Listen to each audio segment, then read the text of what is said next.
Essayer de remonter le plus loin possible dans le passé des Simpsons. Sur quoi on tomberait? Est-ce qu'on pourrait voir les ancêtres de nos personnages préférés? Et à l'inverse, si on regarde dans le futur, peut-être que la manière dont ils vont grandir et mourir nous seront révélées. Aujourd'hui, on va répondre à toutes ces questions. Mais surtout, on va essayer de mieux comprendre l'histoire et la chronologie de la famille la plus déjantée d'Amérique, en partant de plusieurs siècles en arrière, pour aller jusqu'à la possible fin de la série. Le plus vieil événement qu'on connaît, c'est la création d'une organisation secrète, les Tailleurs de Pierre.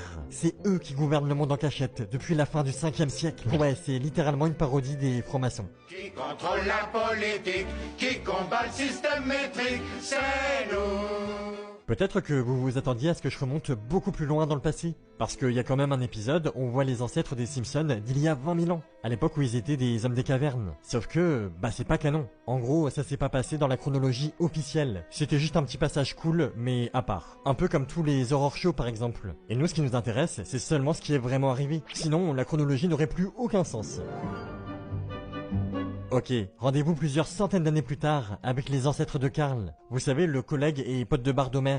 Ces fameux ancêtres, ils étaient islandais. L'Islande? Est-ce que ce pays existe vraiment? Les Américains et la géographie. Dans le présent, on apprend que Karl a été adopté par un couple d'Islandais et qu'il a grandi là-bas. Mais sa famille adoptive est malheureusement haïe depuis des millénaires pour une faute commise par leurs ancêtres. À l'époque, c'était ceux chargés de surveiller et de prévenir le pays en cas d'attaque barbare. Mais les Carlson, c'est leur nom, n'ont pas du tout rempli leur devoir. Et l'Islande s'est fait envahir par leur faute. Tout ce que ses habitants possédaient a été pillé ou brûlé. Enfin, ça, c'est ce que tout le monde pensait. En réalité, une page du livre qui raconte cette histoire a été déchirée. Beaucoup plus tard, de nos jours, Karl finit par la récupérer. Il y est écrit que quand les barbares sont arrivés, les Carlson les attendaient armes à la main. Mais ils se sont très vite rendus en voyant qu'ils faisaient pas du tout le poids. Puis ils ont laissé leurs ennemis entrer dans le royaume et se sont carrément joints à eux pour piller et saccager leurs propres terres. Ils ont même participé à l'assassinat des anciens de leur village. La vérité est pire que ce qu'on pensait au départ. Après ça, les Carlson ont écrit un livre pour que personne n'oublie leur traîtrise. C'était les premiers et ultimes salauds.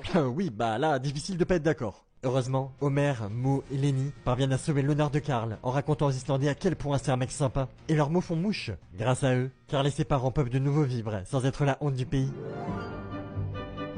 Petit saut dans le temps jusqu'au 18e siècle pour rencontrer celui qui a fondé la ville de Springfield, là où toute la série se passe. Je parle bien sûr de Jedediah Springfield. Bon, par contre, la réalité c'est que son vrai nom, c'est Hans Springfeld. C'était un pirate sanguinaire qui a changé de nom pour cacher sa véritable identité. En même temps, quand on sait que son plus grand ennemi c'est George Washington, vaut mieux se faire discret. À l'époque, il passait sa vie à se battre. D'ailleurs, dans un combat contre des Turcs, il a perdu sa langue et l'a remplacée par une prothèse en argent. Puis il s'est finalement posé et a fondé la ville qu'on connaît aujourd'hui vers 1796. Aujourd'hui, la seule qui est au courant de cette histoire, c'est Lisa, mais personne ne la croit. Pour tout le monde, Jedediah